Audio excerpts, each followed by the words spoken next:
web of the drivers of the fourth industrial revolution that will define the future of the world. And the technology around social media, coupled with big data, and that's why data has become a critical feature in development discussions around the world. Artificial intelligence, which is making big inroads in terms of shaping the way we do our things in the future, and the Internet of Things that wants to connect technological applications to provide integrated solutions to the problems of the world. Mr. Chairman, Kenya has made a lot of inroads, as I have said, in social media, including TikTok, adopting technology for social, commercial, and other reasons. And among the social media platforms which have provided an ubiquitous connectivity is TikTok. And what these social media platforms have done and avenues of communicating is that they have dissolved the traditional way of communication. And that's why around the world, print media, electronic media is in severe distress, commercially speaking, because the social media platforms have hived off a huge portion of the space that was being utilized by print media, that is newspapers, and communication through electronic media, television, and a bit of radio. And many media houses are trying to interface the way they've been communicating now and bringing in digital and media products. Otherwise, in a short while, that space will not be available. And earlier, those who are in that industry realize that reality, the better. I don't see the newspaper space, the television space as an avenue of public communications having a very long future in the world. So our traditional way of communications has changed. Before, people read a newspaper because today's proceedings of your committee, Chair, will be reported in our newspapers tomorrow, ordinarily, traditionally. But what the newspapers have done now is to try and have something in the middle. They have online stories which they can file later today. But even before they do that story, these proceedings, possibly somebody is watching it live as it happens on social media. So there is that reality that the social media platforms, including the content on TikTok, will take away the space that has been occupied by traditional methods and platforms of communication. Honorable Chair, the platforms that are taking this space is TikTok, Facebook, Instagram, Twitter, Telegram, and another one called Signal, among others. Kenyans have embraced, keeping in touch, sharing information, and even planning their events through social media. Organizations also are using social media, all these platforms, to market their brands and also to communicate to their customers and clientele. Social programs like social events, funerals, weddings, and so forth, are also taking place in this space. However, Chair, the huge, and perhaps before I go to the however bit, it is also important to just also say from where we stand, the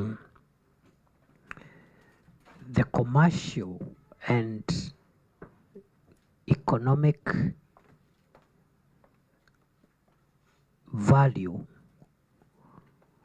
presented by social media platforms, including TikTok, is immeasurable. It is huge, expansive, and transformative.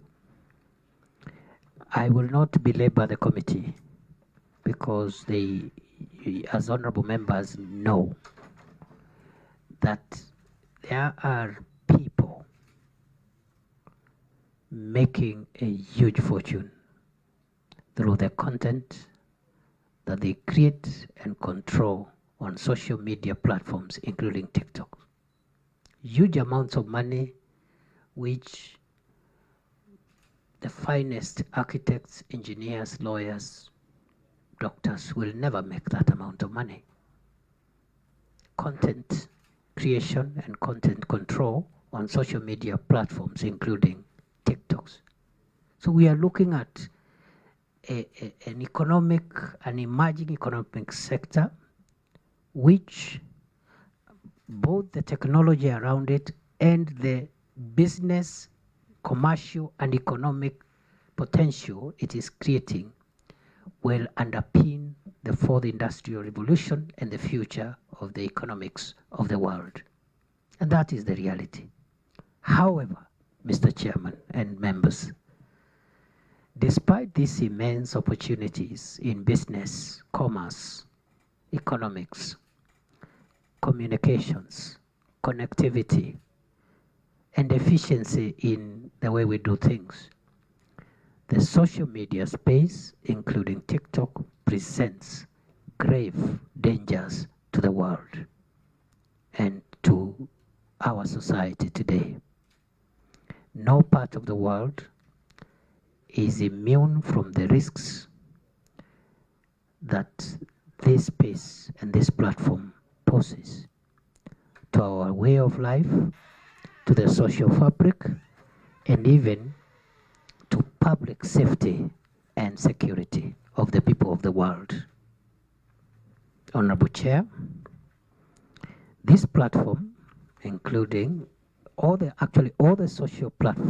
social media platforms, including TikTok, now have become a possible and real, not really a possible, but a real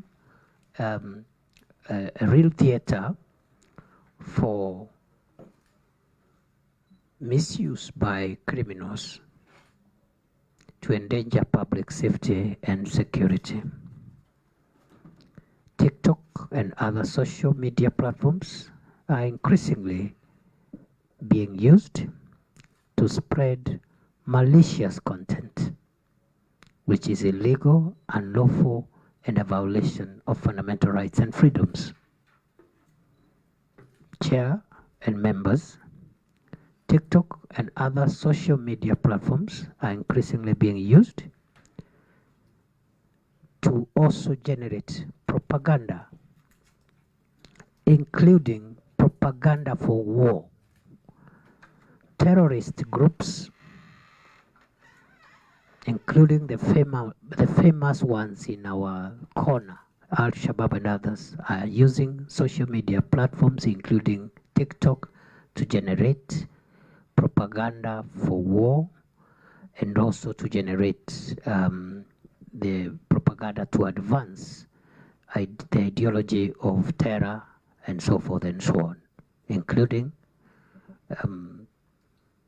real or even concocted terrorist activities that are posted on these platforms to spread fear to communities, to populations about the invincibility of the terrorist organizations. And it's happening across the world. A major platform for propaganda for war, but also malicious and unlawful content in this space. Chair, this space is also being used to steal, hijack, and control popular accounts. If a person is a popular account holder of a TikTok account, they risk hijack, control, and hacking of their accounts. And this has presented security managers around the world with tremendous law enforcement challenges. The stealing of personal accounts, hijacking them. Some even ask for ransom as a way of releasing their accounts back to their owners. This hijacking and stealing of accounts also has embarrassed public officials, celebrities, high-profile individuals, including business people and high net worth individuals. This space of social media, including the TikTok space, is also being used to dupe the people of Kenya and the people of the world into fake and unlawful commercial transactions, including luring the people of Kenya and the people of the world to fake foreign exchange trade business opportunities, fake job recruitment programs that end up conning members of the public in Kenya and across the world. The biggest challenge, however, is on the violation of the privacy and dignity of the people of Kenya through the use of this space to generate offensive sexual content, including spreading pornographic material and also exposing children to pornographic content and unlawful, inappropriate sexual content. This TikTok space and other social media spaces and platforms have been used to post intimate images, especially through the live feature.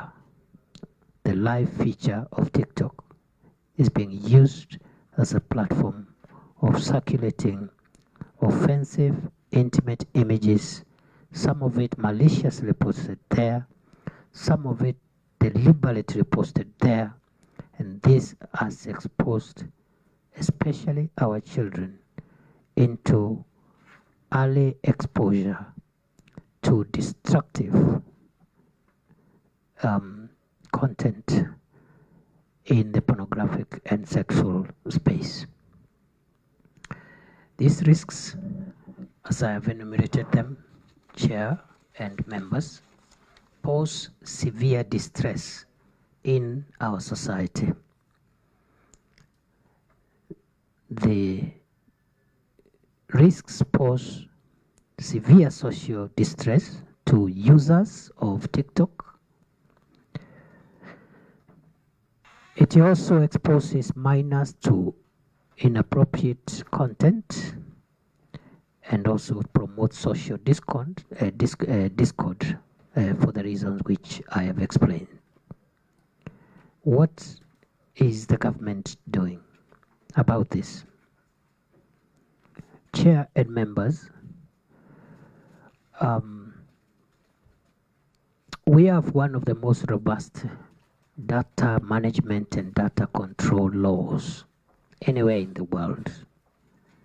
And if anybody doubted the modernity and the sophistication of our legal regime, they will see how, for example, we reacted to the WorldCoin matter, and therefore what we need to do besides the proposed adjustments of the existing law is actually to enforce the existing law. If it is well enforced, we have a very robust legal system.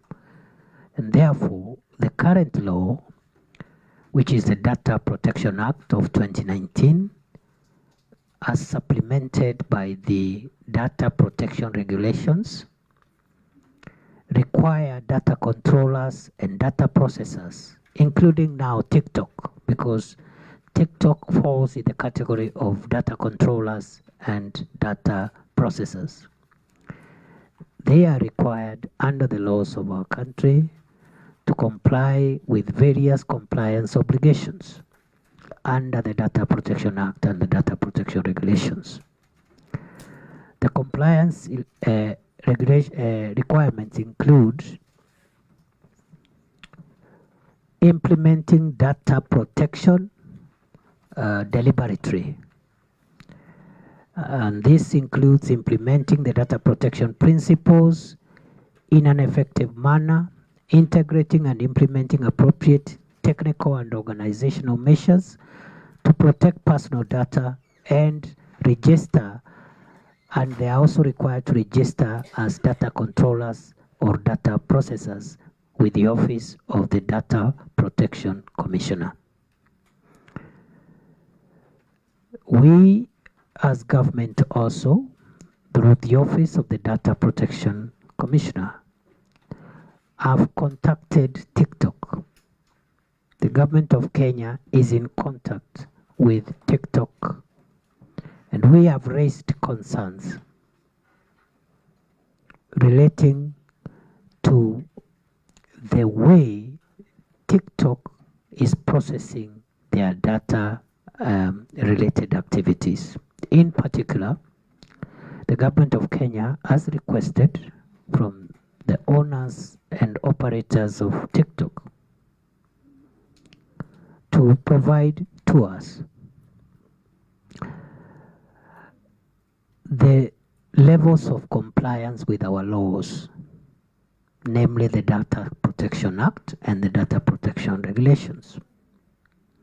We have also asked them to explain to us the measures that they are taking or they intend to take to ensure the privacy of individuals is respected in accordance with the laws of our country. At the moment, we are not satisfied that there is compliance. We are waiting for the explanation from TikTok. We as government have also requested or required TikTok to demonstrate to us their compliance with the requirements of all the laws of Kenya relating to data protection. We have also required them to provide details of the effectiveness of age and verification and content filtering processes.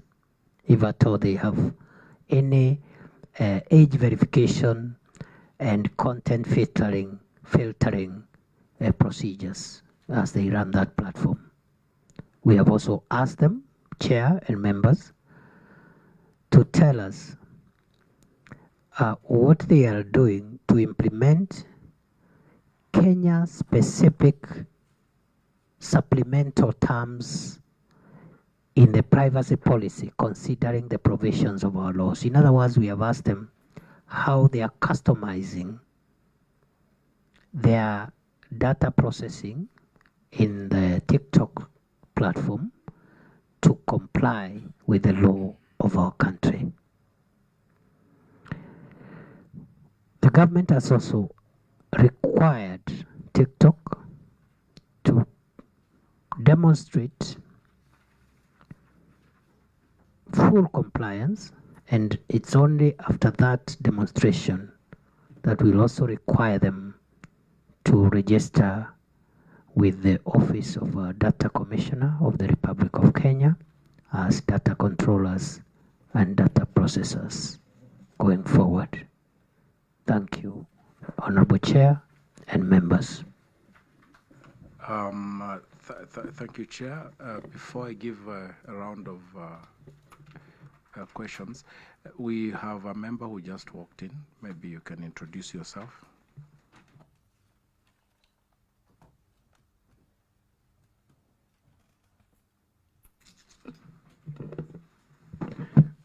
Good morning, Waziri and team. My name is Honorable John Bwire, Member of Parliament, Taveta constituency. Very well. Kandia, you have the floor. Thank you, Chair. I want to thank the CS for giving a detailed presentation on the issue of TikTok. Mine is only to ask the CS, because everybody is talking of the benefits of these content creators and economic benefits. Has anyone quantified the economic benefits of this TikTok?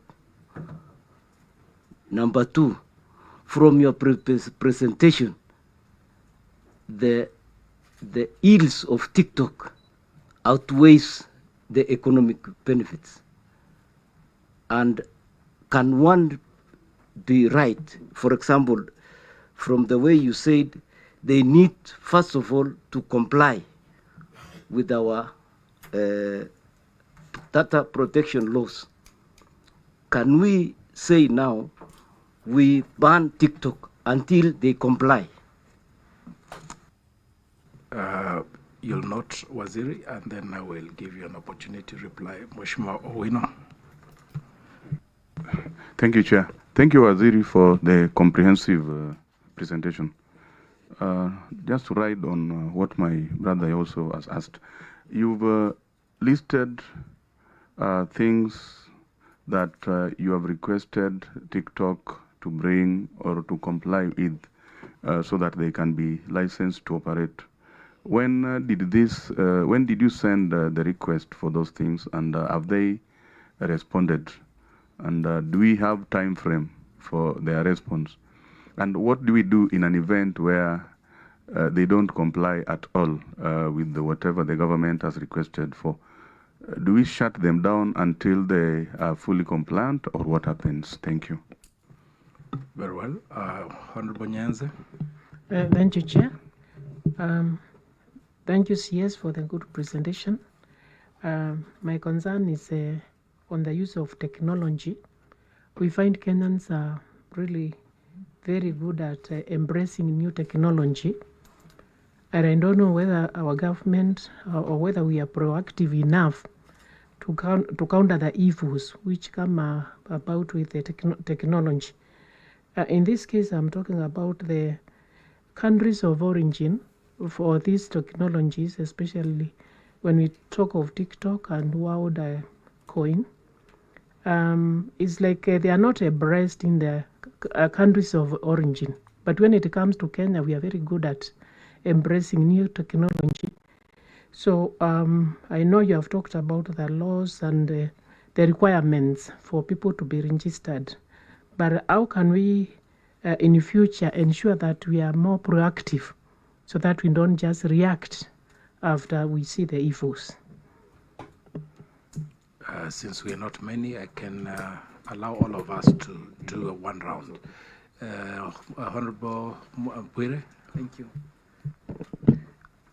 Waziri, I'm just going through your presentation, especially the last bit where you have indicated that in particular the office seeks to ascertain the level of compliance of TikTok with Data Protection Act in order to understand what measures must be taken to ensure privacy of individuals is respected in accordance with the laws. And then you have gone ahead and identify the areas which you thought that needs clarification.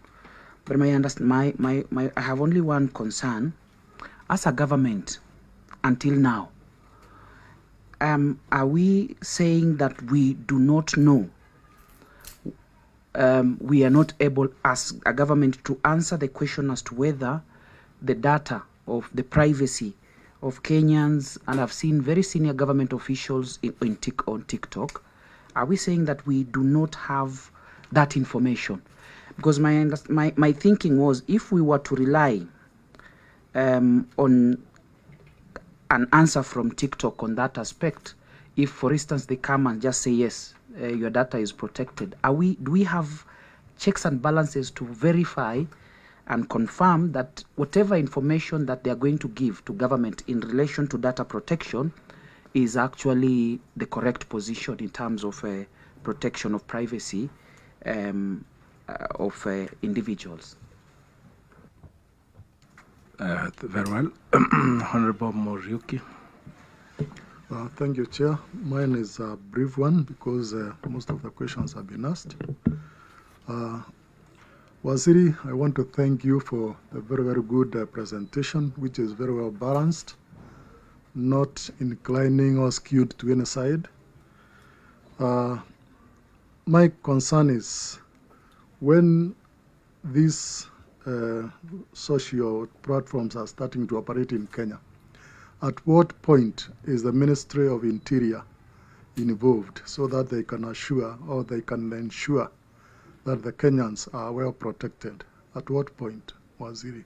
Because they are operating, and when they are operating is when you are raising concerns. At what point are you supposed to be involved? Thank you.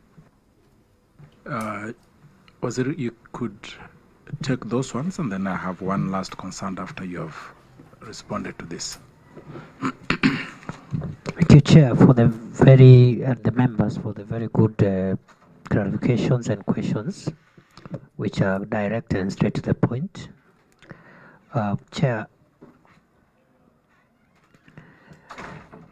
I think the question by the member for Baringo Central on the issue of quantification of the economic benefits brought by some of these media platforms. We will perhaps, because in the process of processing the whatever recommendations will come from this committee, we will be wanting to engage with our counterparts in the National Treasury to help us do an assessment. I don't think what we have are individual cases which are reported of how content creators are making this amount of money per day, per week, per month. But I think we need to have a multi-agency assessment because it's important not just to get the facts right, but so that it will inform the balances that we need to strike. Because if something is of significant economic value, then you need to see how, instead of saying total ban, you can have a limited control and make sure you seal the loopholes where the disadvantages and the risks are coming through to make sure that you don't kill an industry. In any case, Mr. Chairman and members of the committee, it is our view that the place of social media, the internet, the artificial intelligence and big data has reached an irreversible stage in the world. So we should also ask ourselves whether we want to shut ourselves out from the fourth industrial revolution completely, or how do we manage it so that it doesn't destroy our country? But the point where we are in the world today is that the drivers of the fourth industrial revolution are irreversible, not for Kenya, for the whole world. And you know, the previous industrial revolutions, Africa has always been left, you know, and that's why we are where we are. So we have to really think, and I am not, I would be the last person as the country's security minister to encourage risky conduct or conduct that impairs or harms public safety and public security. But there are certain realities we have to live with. You see, when the motor vehicle was discovered, the issue of road accidents was a major issue. Even the aircraft, you know, many centuries later, more than a century later for the aircrafts, 2-3 centuries later for the train, we are still having accidents, and we have not killed that industry because there are certain balances, certain benefits that we just try and reduce the risks. Even as we speak today, road traffic accident is a huge thing. You've already seen the kind of public sentiments at the moment. Actually, from me, I'm appearing before the Transport Committee to respond to some of the things we are doing around traffic. So even as we think about what this petitioner is asking for, we must contextualize. So I agree that there is need for us, so that we work with facts, to quantify, and we'll work with other agencies and coordinate a process where we have some figures, and it's not a difficult thing to do, because it's just economic projections, estimates, and what have you, between us, the planning ministry, the National Treasury, the tax people, and other relevant agencies, the IT people. We can be able to, and also the creative industry. There's a department, a directorate in the sports ministry which deals with the creative economy. Between us, we can have a fair projection of what this sector presents in terms of the actual current contribution to our GDP and also the years to come.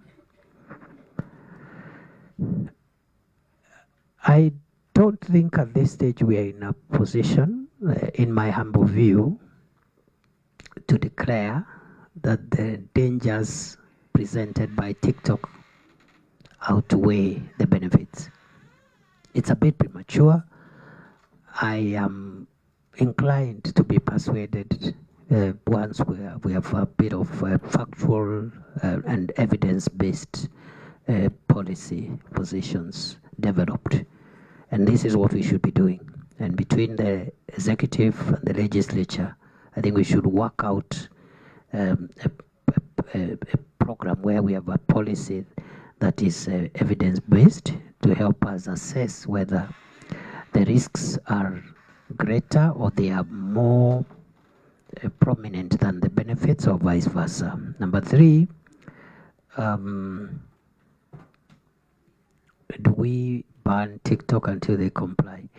Again, for the reasons I have said in the first 2 questions, it will be premature. And what we are doing right now, that engagement is a procedural requirement of the current law. You don't just wake up and say, okay, we think this is happening, and then you. So it's an engagement because we have also been seized of this matter. Even outside this petition, we've been seized of this matter. And I think the letter from the Data Commissioner, I can't confirm the timeline, but the Act also provides for timeline, and also the Constitution, because this is, whatever measures the country will take is administrative action. If you look at Article 47, it says you must have a procedural, there's a procedure of arriving at an administrative action, including listening to the people who are likely to be affected by that action, giving them an opportunity to be heard.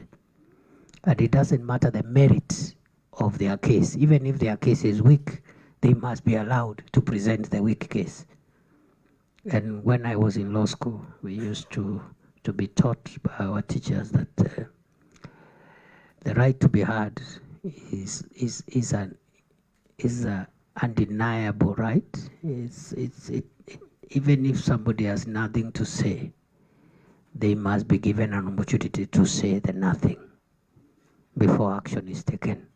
So we have a time frame. I can't remember the number of days they have been asked to. Then the 4th issue was what happens if they don't comply. We take action, period. And I mean, it's not rocket science. We do it very fast. we did with WorldCoin and other people. We'll do what we must do if they don't comply. In fact, it's not a request. It's a I didn't use the word request. I said we have required them. It's not a request. You don't enforce the law through requests. You enforce the law through demands, directives, orders, and requirements. Then finally, I think two other additional things. I am not sure whether my sister, the honorable member for Kitui West, the Honorable Nyenze, I humbly disagree that we embrace technologies more than the countries of origin. Maybe some of the more advanced countries, and that is a discussion we should have as a country, there are some well-to-do countries who are very slow in embracing new technologies, and that they are doing well. For various reasons, they are also doing well. So we should not attach embracing technology to our prosperity, because there are countries who are still prosperous, but they have been very careful in embracing new technologies. But there are also very successful countries who have embraced technology big time. So I think that's what I think around that.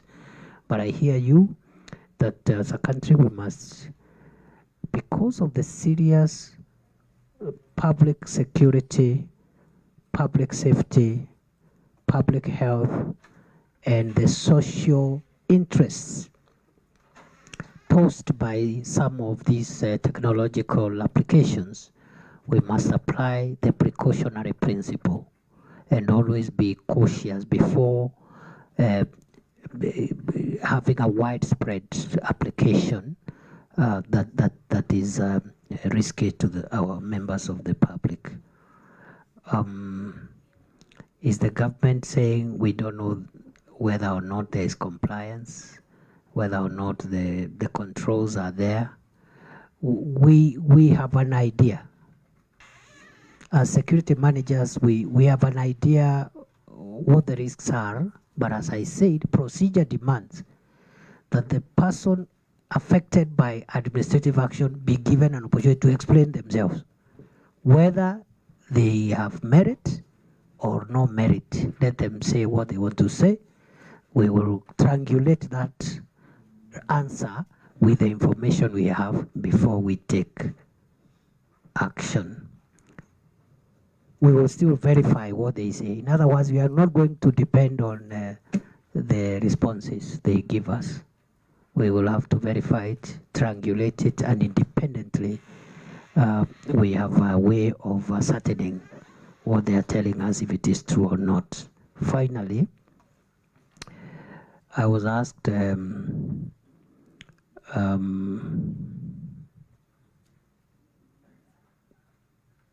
have I left out anything, Mr. Chairman? I'm processing so many things at the same time. Have I left out anything? I'll be happy to be assisted. Can I also ask for your indulgence that if there is any member who feels that any of their concerns have not been addressed, kindly raise it up. Okay? All right, very well. As you process that, let me... Kandie? It's only maybe to inquire from the CS whether he is aware that TikTok is banned from the original country, China. So you're asking now a different question. No, I think he's clarifying my question. Yes. That I said that Yeah. TikTok in particular is banned in China. In China. That is where it originated from. WorldCoin. At that time, it was also banned in the USA, where it originated from. So I think it was clarifying my question. Okay, so was it... Chair, I agree with both members, both the Honorable Nyense and the Honorable Kandie. The China thing is true. The US thing, not entirely true. I know there was an adverse report by the US Senate, but it was not really banned. In fact, the American government is pushing the Kenyan government on that WorldCoin issue, but we have remained very adamant and firm because we have first to ascertain the public safety and public interest matters. They think they still have a case and so forth and so on, but we have refused to budge, and the position we took remains the position, and we have no reason to review it. So, but in the US, there was a Senate inquiry that exposed certain risk areas, which I think is what the Honorable Nyense could be referring to. But the Chinese thing, I am aware of that. And so we are somewhere in the middle. Both the two members and myself, we are all right. Very well. Was it where I come from? We are very careful how we name children. You know, this Chinese company, TikTok, the owners of TikTok, they are called ByteDance. You know, that in itself tells you there's something to be worried about. Maybe one needs to check more. Waziri, there's something about Chinese that every person, every country in the world wants to be careful about. And this is all about security. The Chinese are very fast in everything that they do. I think they have, if people are fair, we can say they have really overtaken even the US and other big economies. Yet the Chinese laws have compelled this company to submit data before any processing, before it goes anywhere out there. In fact, these ByteDance people, they have challenges operating in China because of the rules that are there. The concerns of this country, and as I said, many other countries, is about their security, national security concerns over potential access to data by this Chinese company. I am not saying that Kenya doesn't have any serious data that we want to protect, but I think we do. And in the process of doing that, and I think that is why the US is very particular about this, and other countries also. So, Chair, Waziri, sorry, the petitioner has raised many concerns, and specifically around this area. Through engagement of TikTok in Kenya, and we know that everyone, almost everyone, is in this TikTok, one way or another. People who hold critical government information in their phones, could it pose a danger? And if it could, what then are we doing about that? Because that is the genesis around it. That if we have a senior government officer, for example, who is in TikTok, or their children are in TikTok, and they're innocently engaging with this TikTok, as I said, they're called ByteDance. They dance away with our information. The US, with the 52 nations, are they? There are 52 states. 34 of them have prohibited their senior government officers from using this app on government devices. I don't know what we are doing about this ourselves. I don't know if we have, do we have a policy? Is our government requiring? And I'm very careful. I've now learned today that there's a difference between requiring and requesting. Has our government requested? No, required. A senior government officers, Waziri, around this matter, because then if it's a risk, then it is an overall risk. Thank you.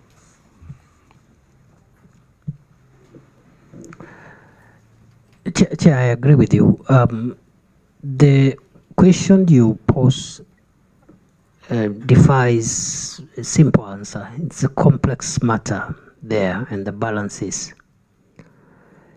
You have given the example of the Chinese authorities and how they control, and there's a little matter that this app could have originated from there, and then but still they are requiring a lot of control around it, and I don't see any contradiction there, because you can create something that brings problems, and it doesn't mean if you create something and then it brings unintended consequences, you don't control it. Could be a honest scientific and technological mistake. It has happened in many other places where a laboratory experiment has gone haywire, and what you do as a honest and responsible government of any country is that you still have to deal with those consequences before they harm the population, notwithstanding that you are the creator of that technology. I don't see any contradiction there.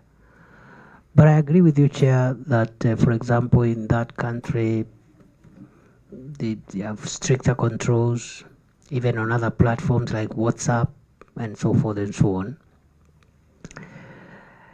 And thirdly, the issue you raise about policy on who and how do we allow that platform to be used is a valid question, which right now is active before the National Security Council. As you are aware, our Ministry in Interior coordinates the cyber security program of the country under the NC4 arrangement, that is the Cybercrime and Security Coordination Committee, which brings together Ministry of Defense, ourselves first, and when I say ourselves, it's the police and NIS, and then defense, and then ICT people to be able to guard our cyberspace. This matter is so complex and so consequential that, and remember, Chair, as I started by placing this problem in the fourth industrial revolution, deliberately, just to show how complicated and how it's not easy for us to just look one way and say, let's decide this. Now, traditionally, national security has been viewed as operating within three spaces: the land, that is all the territory within the borders of the country; the sea, for those countries that are coastal; and the airspace of the country. That is the traditional way of national security.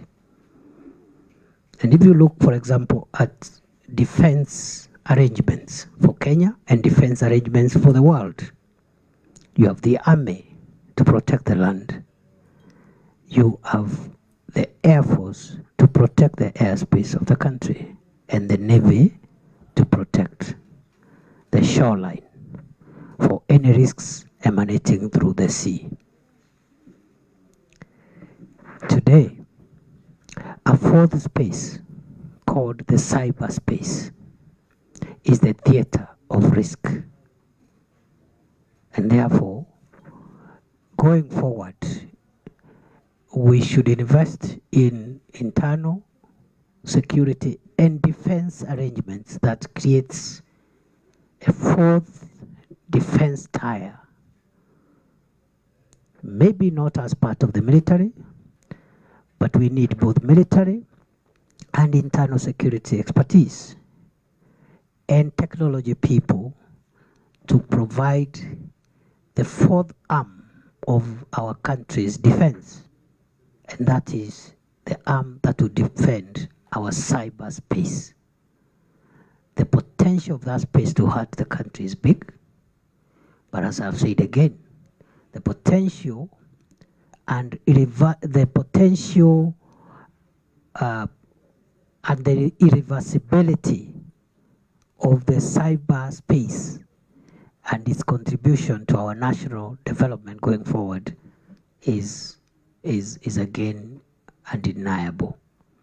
So as you process this petition, I want to invite you with a lot of humility, not only to look at the quick fixes of what we need to do and seal whatever loopholes exist at the moment, but have a long-term, comprehensive, and wholesome look at things and help the country beyond banning or not banning TikTok, so that we have a cyber security solution, because the threat is real and big, the opportunities, potential, and irreversibility is also real big. And that's all I can say for now. We will be keenly waiting to hear what this committee will be recommending, and I'll be more than happy to come and engage again and get the assurance from me and my colleagues in the Interior Ministry. Cyber security and technology, ICT technology threats are as big a priority as our other priorities on the defense of our land and also our borders, even as we collaborate with our brothers in the Ministry of Defense. I submit. Thank you, Waziri. I think we are coming to a close of this engagement. I will ask if there is no banning issue, we could request the CS to make now a submission, a final remarks, his final remarks, procedurally, so that then it appears like we have concluded, so that we don't have it connecting with the questions that we did ask. Waziri, you have the floor for the next few minutes. Thank you. Thank you, Chair. Honorable Chair and honorable members, I want to thank first the petitioner who brought this petition before Parliament. Secondly, to thank Parliament and particularly the Public Petitions Committee for prioritizing this petition.